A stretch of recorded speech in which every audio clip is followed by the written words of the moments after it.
আমরা এখন ভেট দ্বারকা দর্শনের উদ্দেশ্যে রওনা দিয়েছি।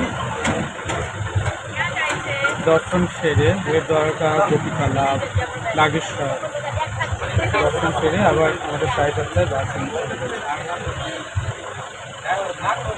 দ্বারকায় মূল দ্বারকাধীশ টেম্পলের পাশে যে সবজি মন্দির রয়েছে সেখান থেকেই বাস ছাড়ে দ্বারকা টু ভেট দ্বারকা কিংবা সোমনাথ যাওয়ার জন্য।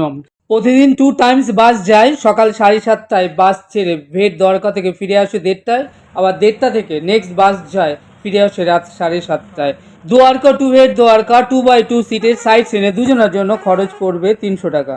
দ্বারকা টু সোমনাথ 2x2 সিটের বাসে দুজনার ভাড়া পড়বে 500 টাকা। সময় লাগবে 6.5 ঘন্টার মতো।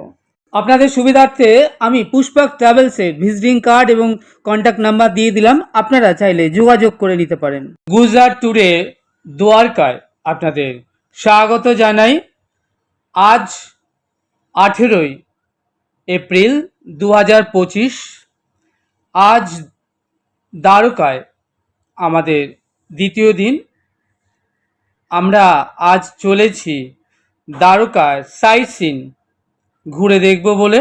দ্বারকা মন্দিরের আদুরে রয়েছে সবজি মন্ডি এবং সবজি মন্ডির পাশ থেকে পুষ্পক ট্রাভেলস 2x2 সিটের বাসে আমরা এখন রওনা দিয়ে দিয়েছি দ্বারকা সাইট সিন ঘুরে দেখব বলে।